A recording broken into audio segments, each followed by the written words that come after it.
Mazzacco of Avaap, and we're going to talk a bit about preparing for a major implementation of a new ERP system. That's easy for me to say. So as Tim Oberschlake always reminds all of us, is that we need to start with the end in mind. And so most of today's activities or discussion is going to be around what are the things you've got to do in advance of that, in advance of the kickoff. Couple ground rules for our session today. The chat box is open. The Q&A box as well is open. If you have any questions or you have a comment you'd like to make in terms of one of the discussion points, please feel free to drop it in one of the boxes.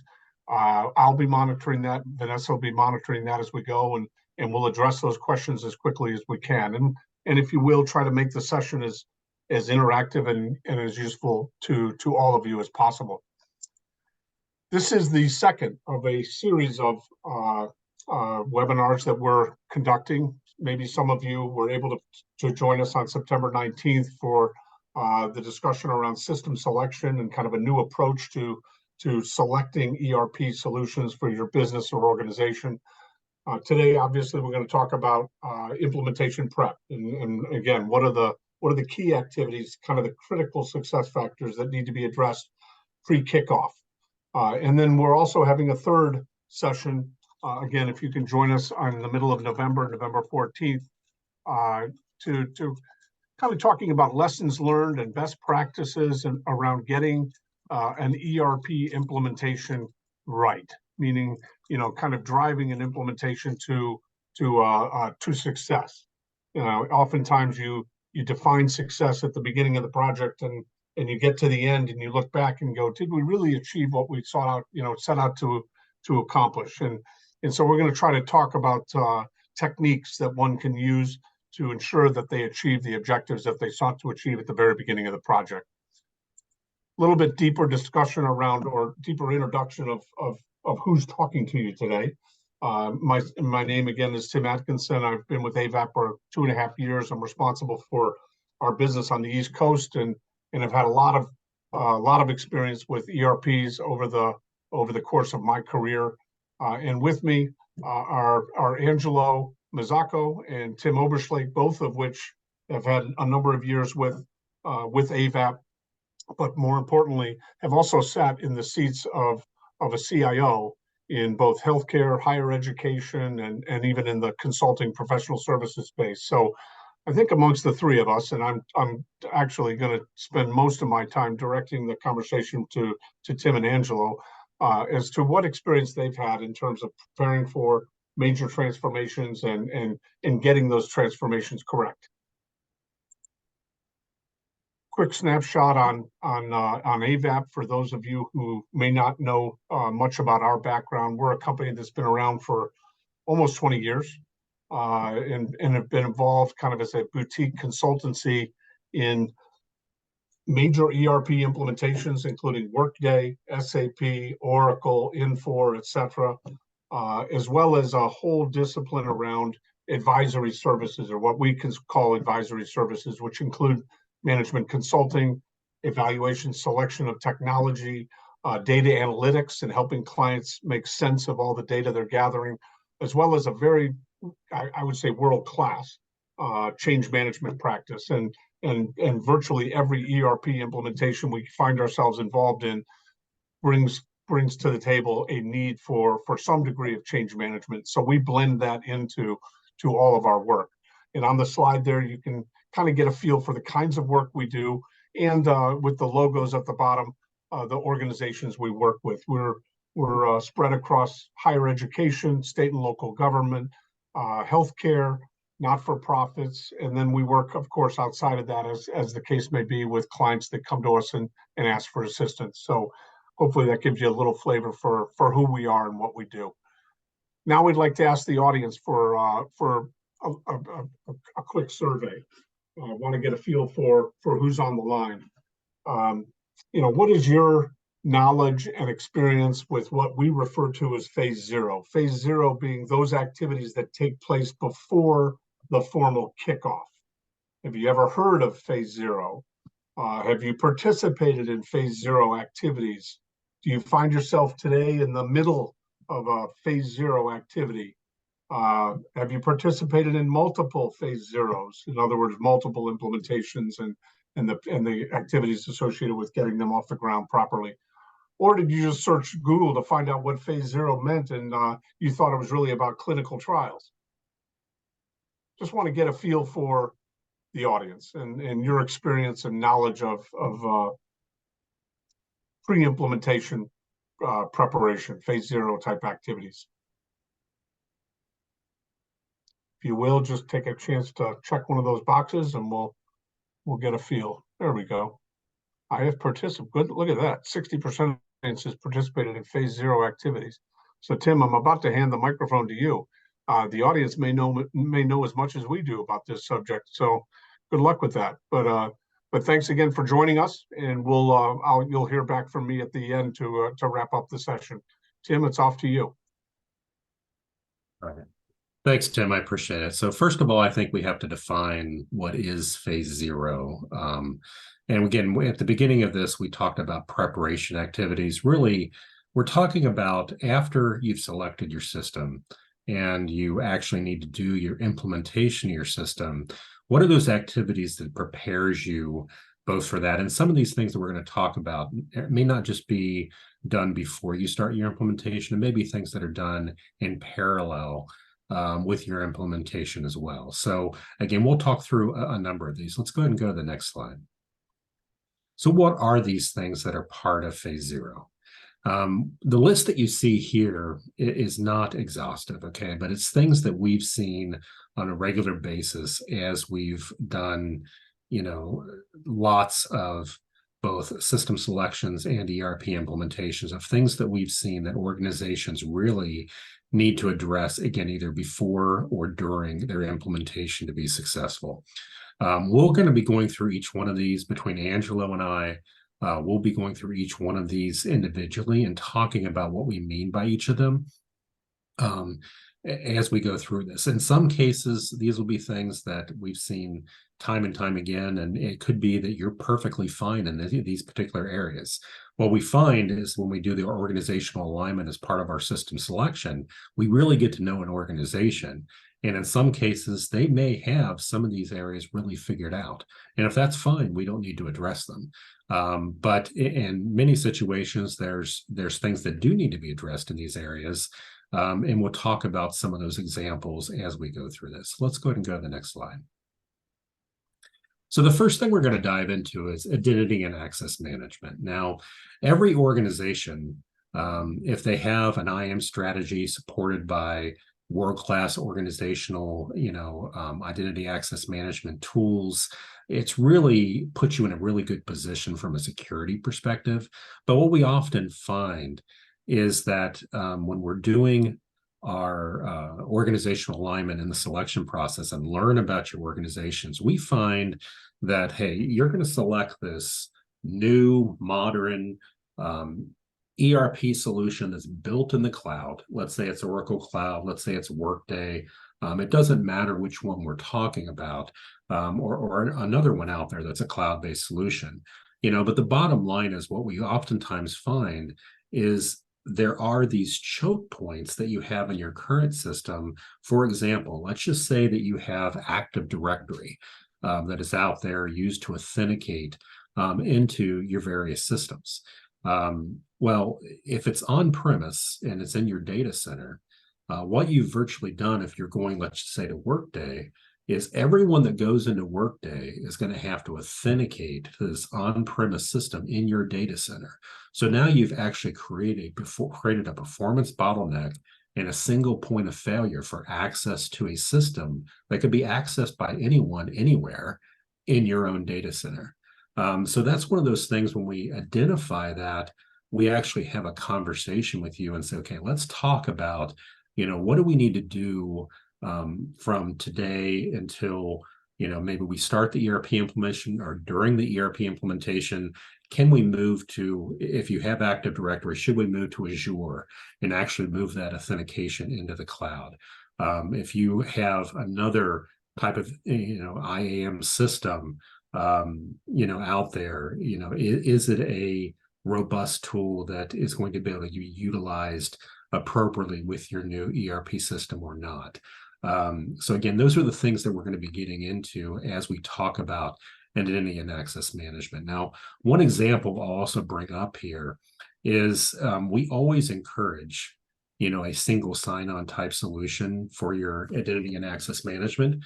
And the reason for that is what we found over time is that, and I think you've seen this, if you do not have something like that in place, and someone has to log into 5, 6, 7 different systems in your architecture, what will end up happening is they end up writing passwords down, they put it underneath their keyboards, they do things like that definitely put you at risk from a security perspective. Going to single sign-on allows you to sign in once, and actually passing tokens between the systems allows you to basically get into any system, that you basically have out there. But when you do that, now we have other things that we need to consider as well. For example, multi-factor authentication. We had one client that had single sign-on, and they turned it on in their system, but they did not use multi-factor authentication, unfortunately, before we were engaged with them.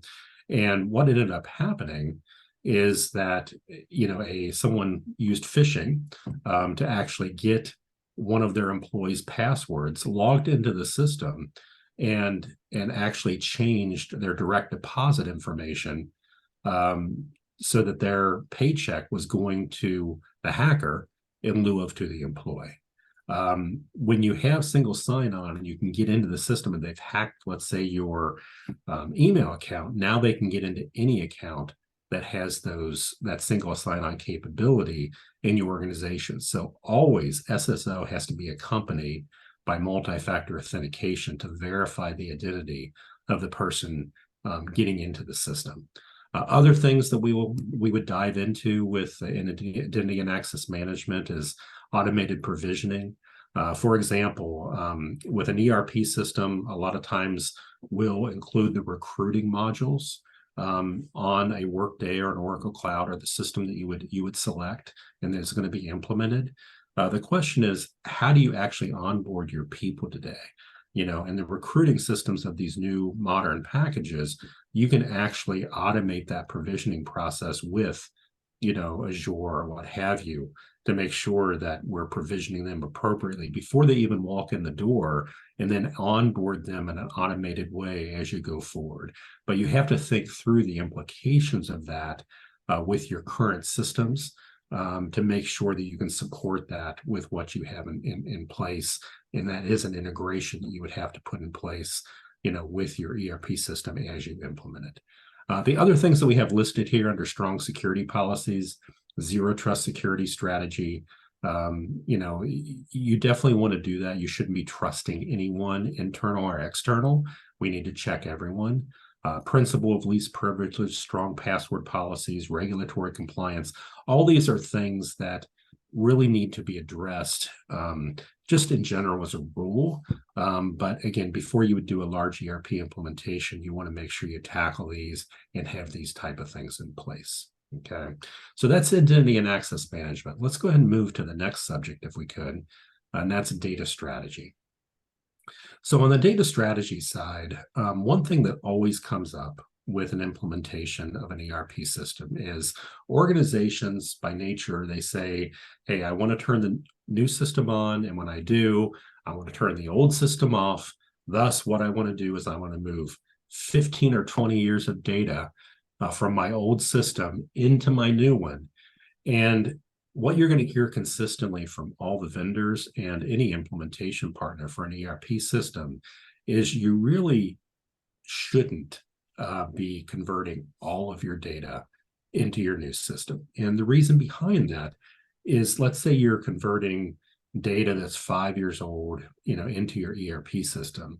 You're going to have to basically recreate the context of that data in your new system, as you do the conversion. And again, one of the things you want to do with a new system is transform the way you basically do business. That's part of going to a cloud-based system is that business transformation actually happens using best practice business processes. And if you're doing that, you may not want to replicate some of those historical context into your new system. So what do? Well, most organizations, including ours, we recommend that you basically bring all your active employees, as an example. In financials, you probably want to bring summarized financial data at least 13 months so you can do year-over-year comparisons. Again, depending upon your circumstances, depending upon what you're trying to accomplish with your success factors with your implementation, will sort of dictate how much data. Oftentimes we see maybe 2 years of that data that comes across, so you can do appropriately comparisons and things like that. But then the question then comes up, what do you do with the rest of that data? And that's when we start talking about, data archiving, or perhaps you have a data warehouse or a data mart or a data lake. You have to have some way to basically get that data out of your old system, put it into a place so that data can be accessed for compliance, et cetera. And you don't have to keep that old system on. The last thing you want to do is be paying maintenance costs on a legacy system so you can access data once every 3 or 4 months because someone wants to know when someone was hired, as an example. There is compliance things that you have to do from an HR perspective, from other areas, to make sure you're compliant with state regulations, what have you. And in those situations, we need to make sure that we support those things, but an archiving solution or a data warehouse, data mart, data lake is another way you can basically do that and make sure your people have access to that data over time, in lieu of trying to convert and spending a lot of money, converting data over into the new system. As far as data governance is concerned, one of the things that you'll want to take a look at is how do we govern data within our organization. Again, some organizations, when we do our alignment processes, it's very apparent they have a really great data governance process. And what I mean by that is who owns the data, what's the common names that we use for the same data across different systems, what's our privacy and security policies for different data as it goes through our organization. In those situations, if you have those kind of things in place, you're in a good situation. If you don't, you really should look at having that data governance process established so that when we go through either the data conversion activities, the conversion of data into a new system, that we can basically have a common vocabulary we have within the organization. Even helps when we get to reporting, we'll talk about that in a minute, to have that common vocabulary for data within your organization. And the last thing over here to the right is data preparation.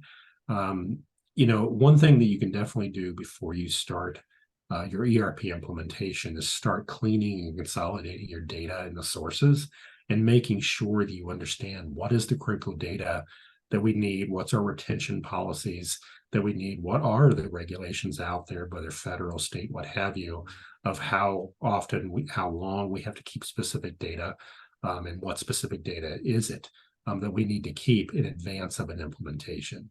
Because oftentimes what will happen is implementation partners will come in very good at doing the work, but they don't necessarily understand, all of the policies that are governing why you do what you do with your data. So understanding that up front is really something you should be doing in advance of your implementation. Okay, so that's data strategy in a nutshell. So let's go ahead into the next one. Systems integration and replacement strategies. Again, let's go back to the organizational alignment that we do within a system selection. We do an exercise, excuse me, called a solution context diagram within our alignment activities within a selection. Now, why do we do something like that? Well, what it really is we ask everyone that's part of that selection team, and it represents all the different functional areas, what are the software applications that you basically utilize on a day-to-day basis? Last time we did this with an organization, they identified 138 applications that they use on a day-to-day basis. Interestingly enough, the IT folks that were in the room only knew of about 72 of those applications. So a lot of these applications were out there, custom built. They used them and installed them, and no one knew about it. And it's interesting because a new ERP system, when it comes in, the one mistake you definitely don't want to make is you don't want to assume the footprint of that new ERP system is the same as the footprint for the old ERP system. Most of the modern cloud-based systems have a significantly more functionality that are part of them, and you can actually consolidate and replace a number of different applications as part of an ERP implementation, which is only going to make your organizations more effective and efficient. So in order to really do that, you need to identify your applications, what's the purpose of them, who's using them, what are the support costs, etc. And then actually come up with a plan. What do we do with these? In some cases, people will continue to use these isolated systems that aren't going to be replaced and can't be integrated. That's fine. There are systems out there like that. But in many cases, we can actually work at consolidating those systems and replacing multiple systems as part of an ERP implementation. Having a plan in place of how that's going to happen is vital as you start a major implementation of a system like an ERP. And on the right-hand side, the integrations, once we actually do that analysis of all the systems that are going to be either replaced, capped, what have you, then once we know that footprint of the new ERP system, here's exactly what we're needing to integrate going forward to be successful as an organization. And oftentimes, these will be integrations that we've never done before, but can be done. Instead of doing things manually and having people key in things, maybe an integration automates those processes and makes things much more efficient for you as an organization. So let's go ahead and go to the next one. The next area I'll take is reporting and analytics. And this is an interesting area because one of the terms that we use here is the term persona. And that's really a cluster of end users who exhibit basically similar behavioral patterns in their use of technology. So that's what we call a persona. I'll give you an example. In healthcare, there will be a persona like a medical practitioner, a doctor, let's say. The majority of their time in the healthcare world, they're going to be spending their time in their EHR system, their clinical information system. They're not going to be spending hardly any time in their ERP system. However, someone that is in finance, get a complete opposite. They're going to be spending most of their time within your new ERP. Really understanding the personas within your organization will help you drive, what are the reporting requirements for my ERP implementation? And then also, what is the interaction that our systems have to have, so that we can actually get the right data to like this financial persona, for example, so they can actually do the reports they need as they go forward. Again, using an example in healthcare, if you're going to be doing reporting on the number of, let's say, clinical days, that cost per day, let's say for, a procedure or what have you, you're going to need to get that data, some of that data from your EHR into the ERP to make sure that you can do that persona-based reporting in the context of the system that these people use day in and day out.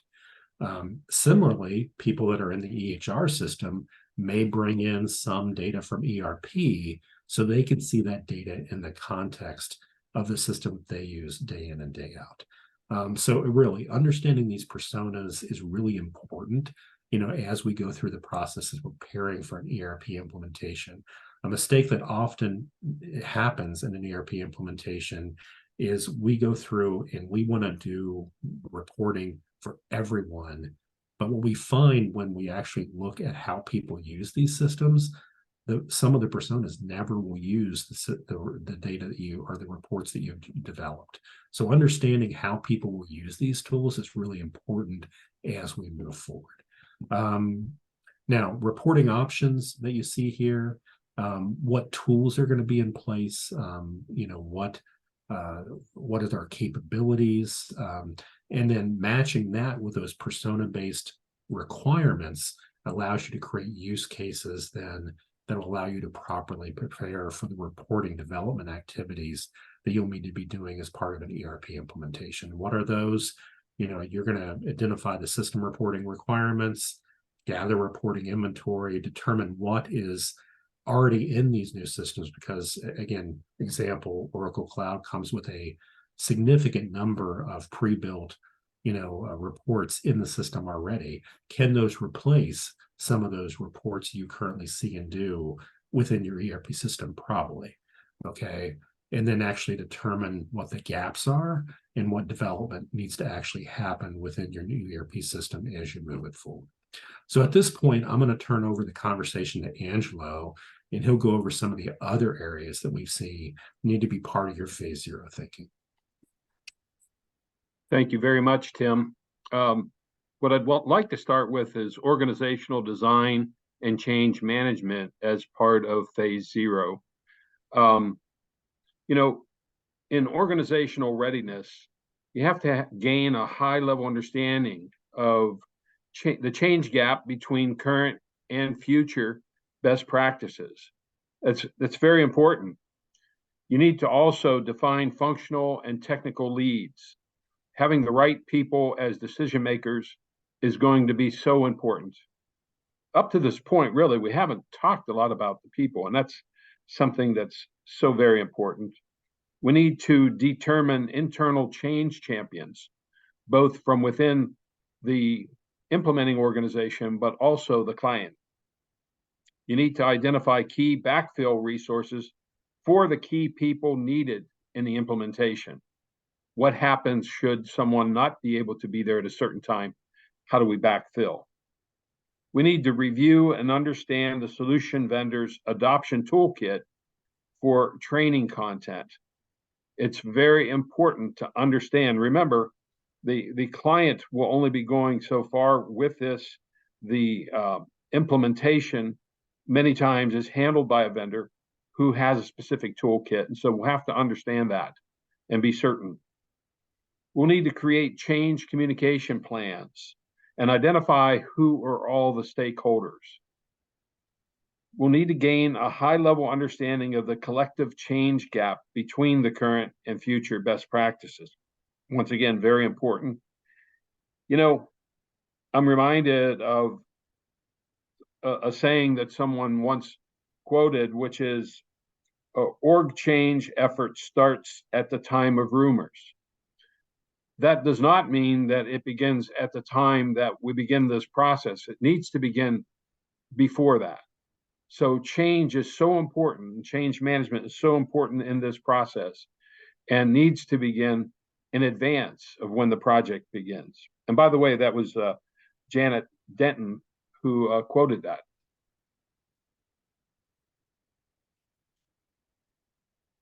Let's go on to business process alignment. Consensus on best practices adoption is doing things differently. Understand your ERP system in resolution to full portfolio, and that's important to be done.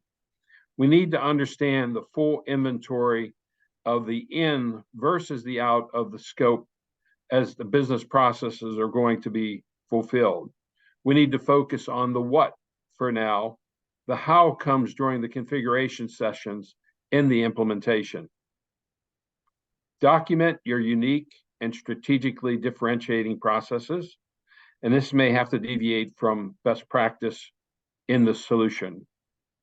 And we need to gain an understanding of major differences in current processes across departments, business units, locations, etc.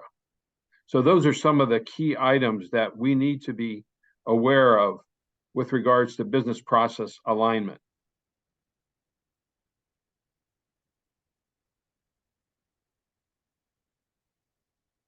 Let's go over to project management and governance. This is so important to us. It seems, whether it's in the implementation of an ERP or doing a lot of our day-to-day processes within an organization. But project governance details the entire organizational structure along with the immediate project team. A good project governance framework should define how you manage the entire project lifecycle. By taking standard processes and integrating them into a system, you enforce best practices, foster transparency, and build accountability across project teams.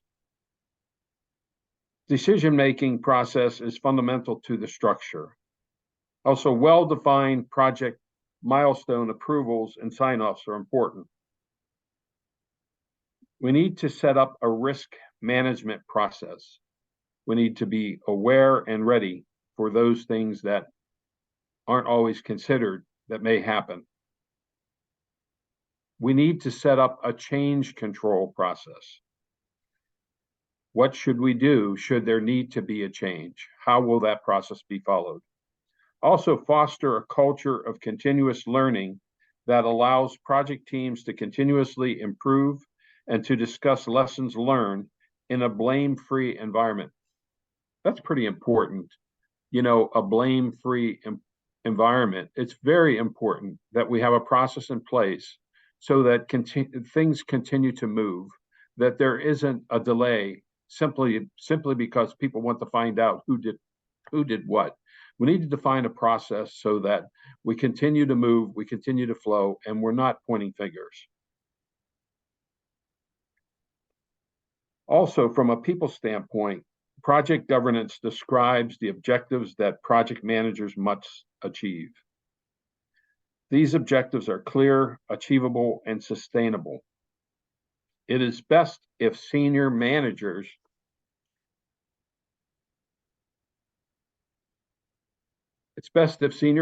take the time to understand project managers' activities to establish appropriate goals. Governance empowers project professionals to execute their responsibilities by defining delegated limits of authority and also establishing effective escalation routes for issues and change requests. Good governance also calls for the roles and responsibility of the team and wider stakeholders to be clearly defined. Create a roles responsibility document. Make sure you have a project sponsor. That goes without saying, but we can't specify that enough with regards to how important it is to have a project sponsor and also to have a roles and responsibility document so that it's clear who we should go to for each item of question. For information and data, project governance provides the method to share information. Sharing consistent data and information can be crucial to the project's success. We want to standardize your project data to get consistent metrics that you can use to measure performance reliably across your portfolio and the organization. Integrating your project data creates a single source of truth that everyone can rely on. By standardizing and integrating your data into one system, you create trusted, real-time insight on a project, portfolio, and company level that can be used to make better decisions.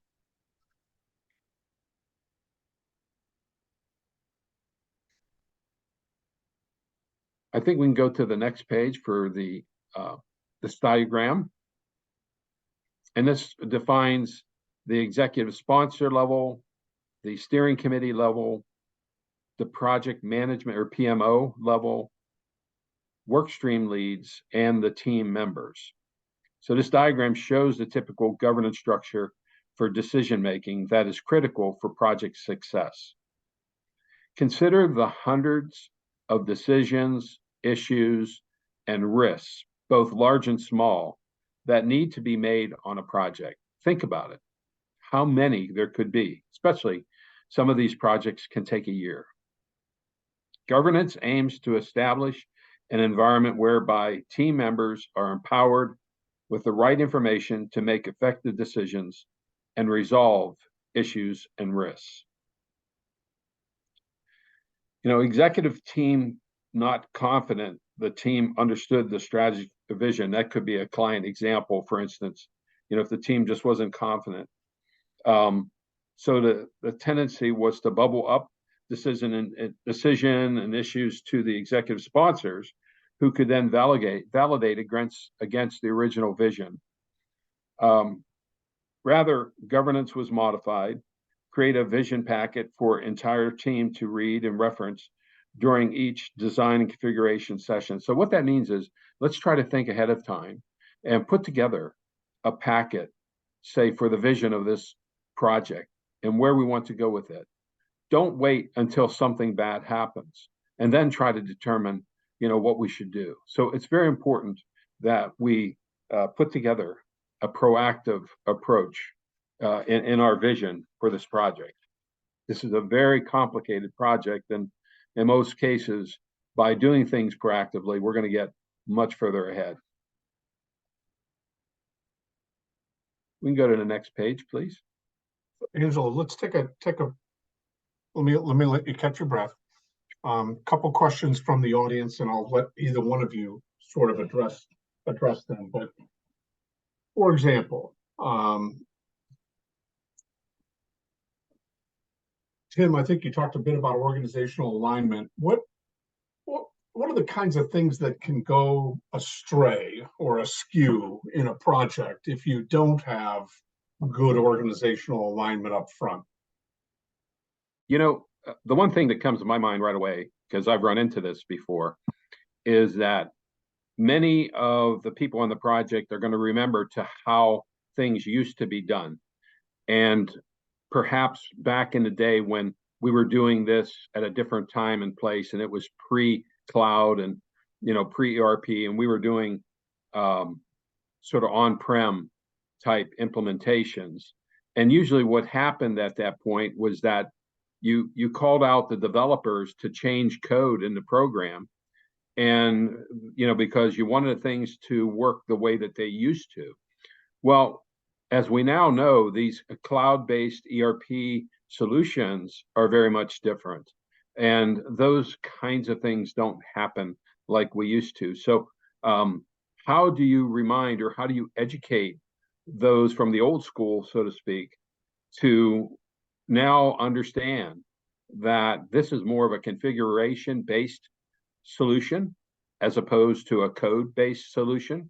And so that's the first thing that comes to my mind, because everybody wants, to a degree, to have the new system, operate the way the current system is. And so that was the one that came to mind, Tim, that I can think of. I'm sure Tim O can think of another one too. Yeah, I mean, I guess the way I would just, continue to answer that question is really what you're trying to do up front with an alignment, from my perspective, is really galvanize the project team around what are you trying to do strategically as an organization? What's your why? And if you understand your why, and that's really, in front of you while you're doing your architect or design sessions, and you have guiding principles in place of saying, for example, one of the guiding principles that are often agreed upon when we do alignments for an ERP implementation is we're going to begin with the best practice business process from the vendors as a starting point for discussion, as an example, rather than starting with what we do today. And that's a huge thing, a guiding principle there, because what that means is I want to see what's recommended first, like what Angelo said, rather than looking at what we've done historically as the starting point for discussion. So again, let's see what you say, what the new way of doing things is, and ask the question, why not? And I think that's a much better way to achieve transformation with your organizations.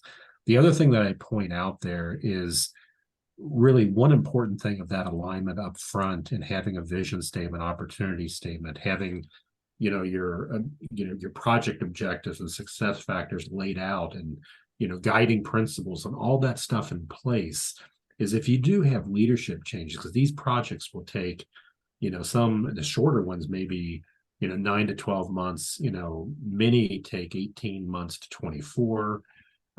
These long projects like this, there may be leadership changes, there may be people that come in and out of the project over time with turnover.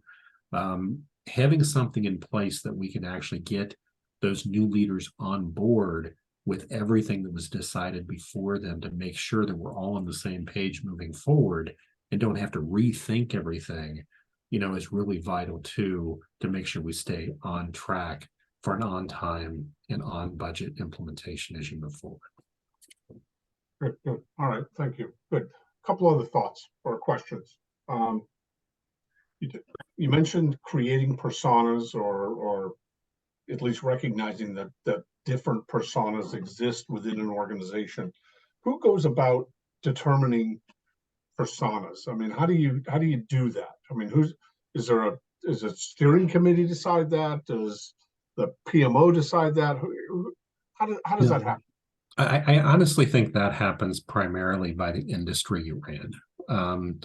Again, we gave a healthcare example of the different personas and the major systems that are out there. Let's say you're a retail, organization. I mean, there's a large group of people that will do everything within their merchandising system, as an example, and they interact very little into the ERP.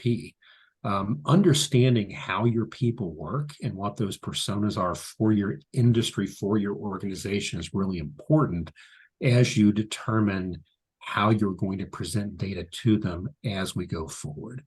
Because again, people aren't going to want to necessarily come out of a system like in healthcare, your HR system, to go do one thing in your ERP system. Again, if it's payroll related, you're logging your time, that's a different discussion. I'm talking about getting your reports or getting your data out. Primarily, that's going to be where you spend most of your day. Does that make sense, Tim? Mm-hmm. Yeah. Tim, I also think that, as we look through everything we've been talking about related to phase 0, obviously the right people have got to be in place to make this happen. But I don't think we've given enough credit to the change management or organizational change management personnel who come into play and are so important.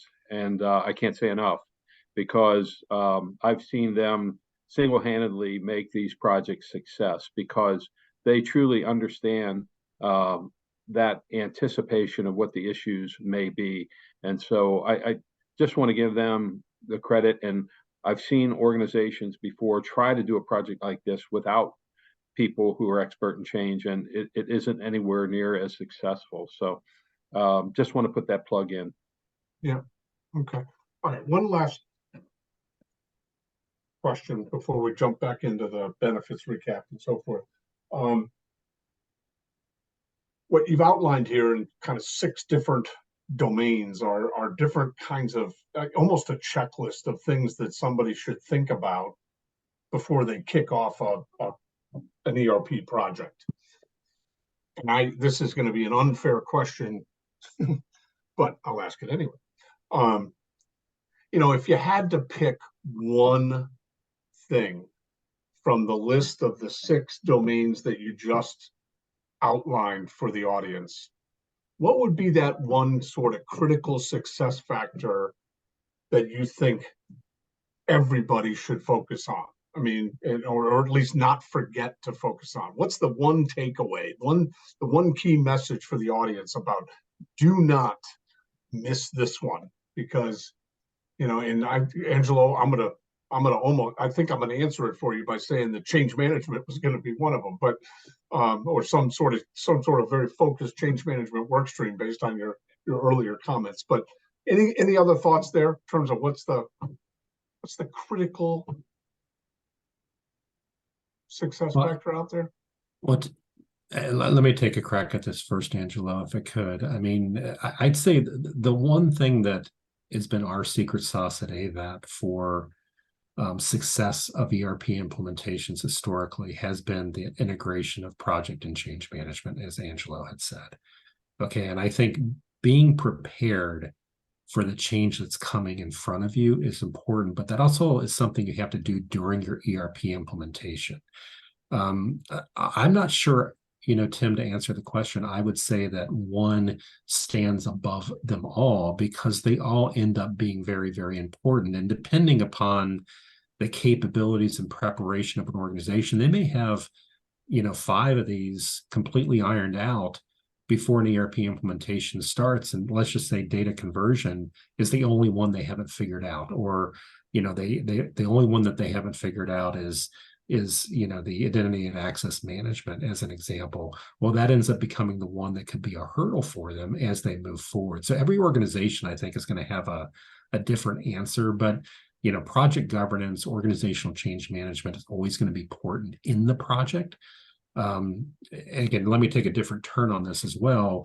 One other thing I would say related to this is oftentimes organizations use these large system implementations to build capabilities in their organization that they can then utilize in other projects that are enterprise in nature in the future. So again, we've talked a lot about project governance, change management, things like that. Do you want to build a project management office, as part of this implementation that then can be utilized by your organization afterwards in other enterprise level projects? Do you want to build a change management office, similarly, so you can build that capability? I think those are organizational or enterprise level questions that people can, start grappling with.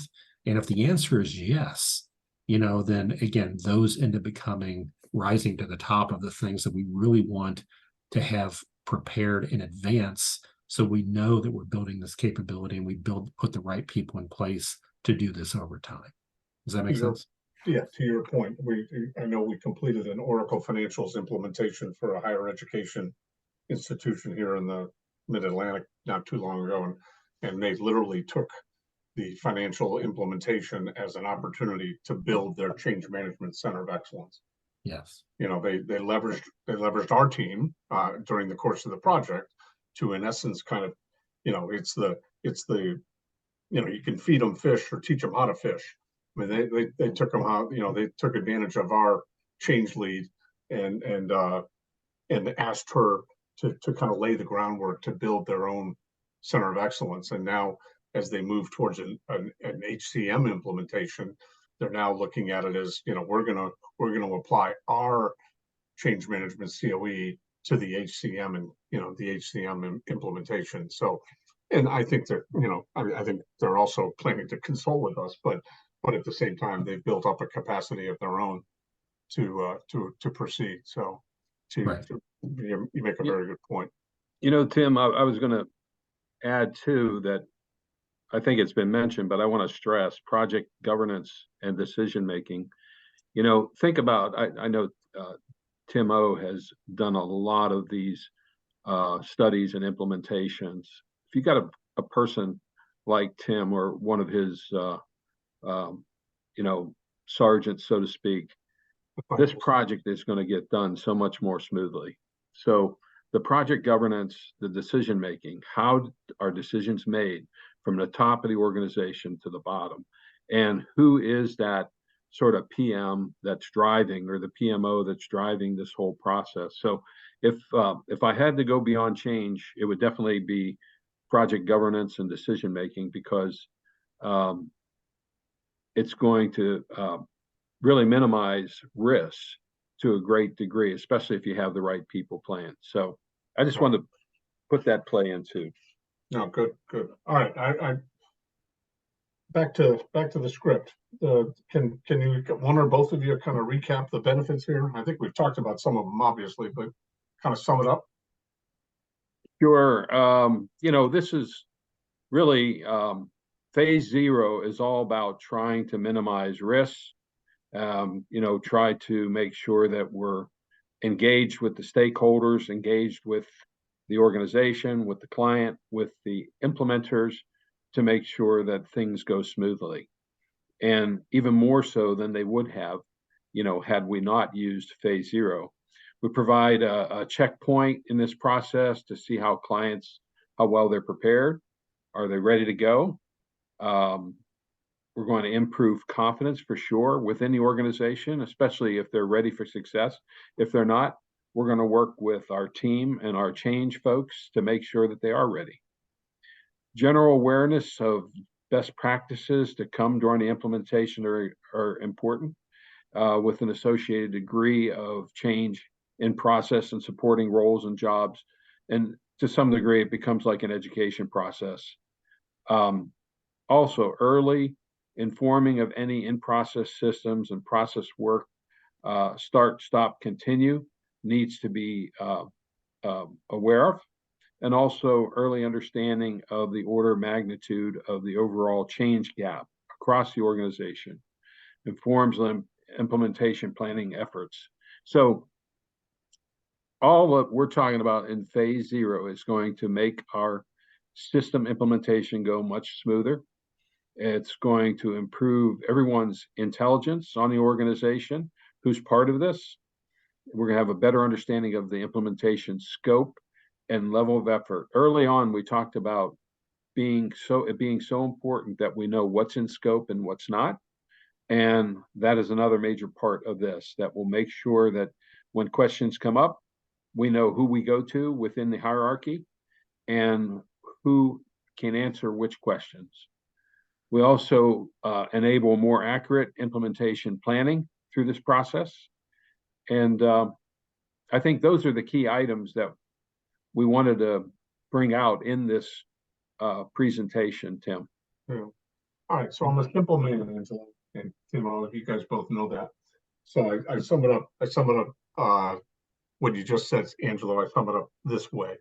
It is making sure that everybody in the organization that is going to be affected by this implementation, and by the way, that could be everybody in the organization, is aware of the role they play in the transformation ahead, and aware that there may be trips and traps and challenges, but there's also a governance model, a support model in place to help the organization through those challenges as they go.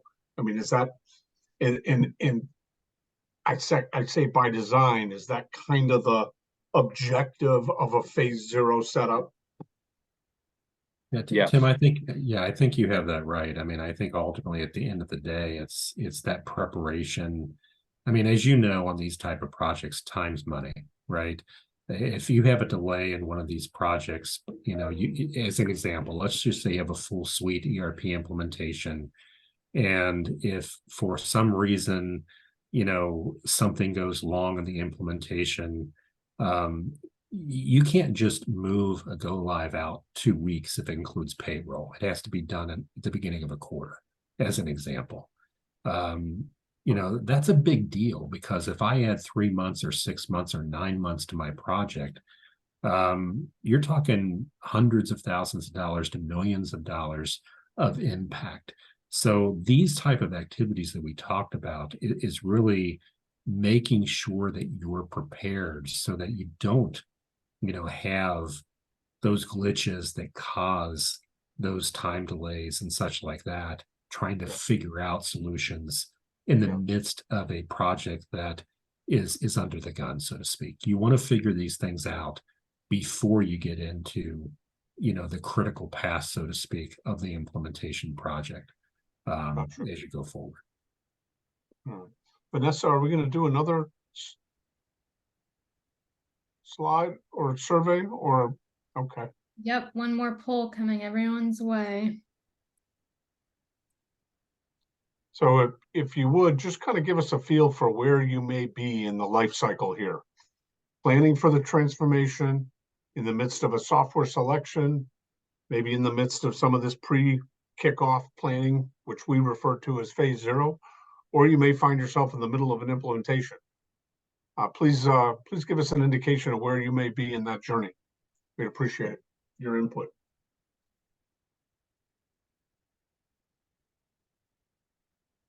As we gather that, I would encourage the audience that, as I have in the chat box, any other questions for Tim or Angelo, or even for me, but I'll deflect it to Tim and Angelo if I have to. But anything else we can cover or respond to before we call it a wrap? 100% of the people are in phase 0. Well, good. Then I hope the session has been useful to you. I mean, I think Tim said it, Angelo said it. I think we've all kind of chimed in. It's a pretty, the pre-implementation kickoff planning, if you will, that phase 0 activity is absolutely critical to the success of a project. I mean, Tim's line is, start with the end in mind, but I take that back one step and I say, don't start until you have the end in mind. And I think part of this phase 0 is visualizing, what that end might be and what are the necessary attributes associated with getting there. So, Tim, Angelo, any final comments or are we a wrap? I want to thank everybody for attending. Yep, agreed. The same. Thank you for attending and participating with us. And again, if there's other questions, more than happy to talk about this going forward outside of a webinar as well, if people want to do that as well. The webinar will be posted on our website as a whatever on-demand session, as is the first one. And I would also remind the group that on November 14th we'll have our final third installment of this series around implementation best practices. So once you're into the project, what can we be doing to make sure that the project is successful? Look forward to any and all of you to join us then. And if you will, pass it on to others if they're out of phase 0 and moving into implementation. Hopefully, the next session will be useful to you. Thanks everybody for attending.